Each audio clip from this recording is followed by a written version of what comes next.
Chapter 11 Granny's Fabulous Kitchen. Whenever Granny made vanilla or chocolate fudge, she gave me some to take to Mohan, the gardener's son. It was no use taking to him roast duck or curried chicken, because in his house no one ate meat.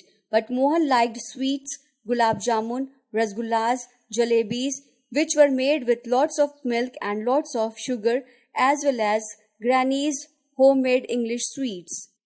We would climb into the branches of the jackfruit tree and eat fudge of peppermints or sticky toffee. We could eat the jackfruit except when it was cooked as a vegetable or made into a pickle. But the tree itself was wonderful for climbing, and some wonderful creatures lived in it: squirrels and fruit bats and a pair of green parrots. The squirrels were friendly and soon got into the habit of eating from our hands. They too were fond of Granny's chocolate fudge. One young squirrel would even explore my pockets to see if I was keeping anything away from him. Mohan and I could climb almost any tree in the garden, and if Granny was looking for us, she would call from the front veranda and then from the pantry at the side of the house, and finally from her bathroom window on the other side of the house.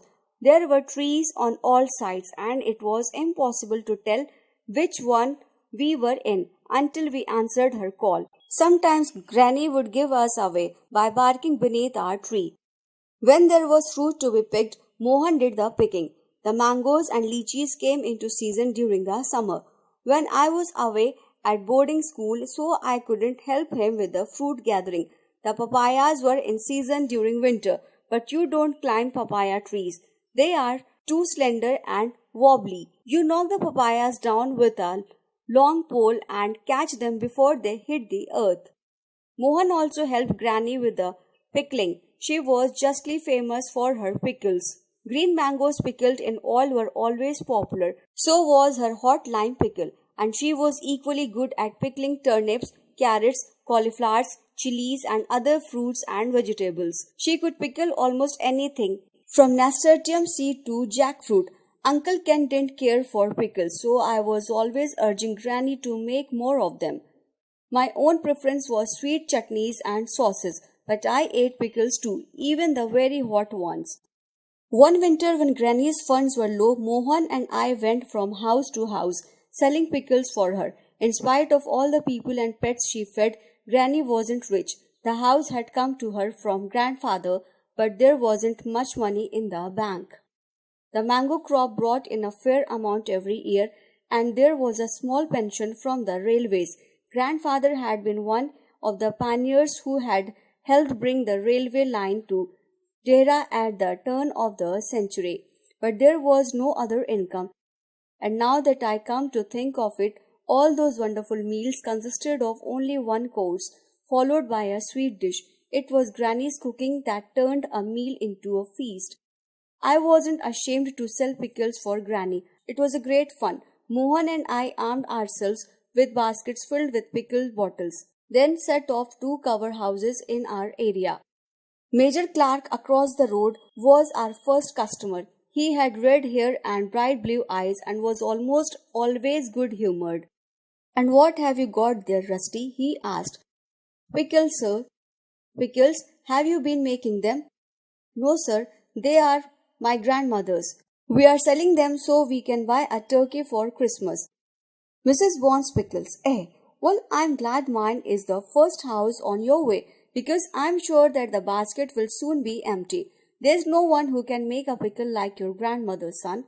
I have said it before, and I will say it again. She has God gift to a world that's terribly short of good cooks. My wife's gone shopping, so I can talk quite freely. You see." "What have you got this time?" "Stuffed chilies, I trust.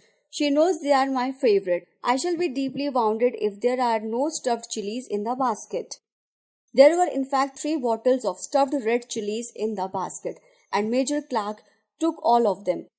Our next call was at Miss Kellner's house. Miss Kellner could not eat hot food, so it was no use offering her pickles, but she bought a bottle of preserved ginger, and she gave me a prayer book. Whenever I went to see her, she gave me a prayer book and it was always the same.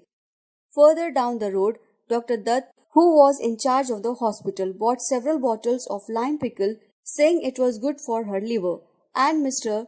Hari, who owned a garage at the end of the road and sold all the latest cars, bought 2 bottles of pickled onions and begged us to bring him another 2 the following the month.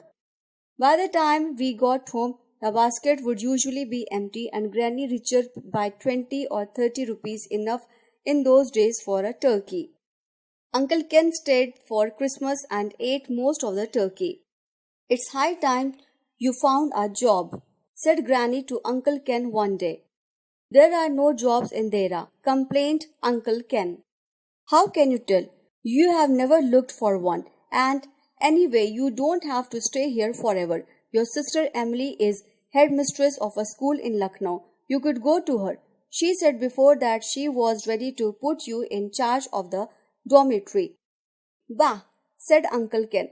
"Honestly, Aunt May, you don't expect me to look after a dormitory, seething with 40 or 50 small boys." "What's demented?" I asked. "Shut up," said Uncle Ken. "It means crazy," said Granny. "So many words mean crazy," I complained. "Why don't we just say crazy? We have a crazy dog, and now Uncle Ken's is crazy too." Uncle Ken clipped me over the ear and Granny said, "Your uncle is not crazy, so don't be disrespectful. He is just lazy." "And eccentric," I said. "I heard he was eccentric." "Who said I was eccentric?" demanded Uncle Ken. "Miss Leslie." I lied. I knew Uncle Ken was fond of Miss Leslie, who ran a beauty parlor in Dehra's smart shopping center. "I don't believe you," said Uncle Ken. "Anyway, when did you see Miss Leslie?" "We sold her some mint chutney last week." "I told her you liked mint chutney, but she said she would bought it for Mr. Houston, who's talking her to the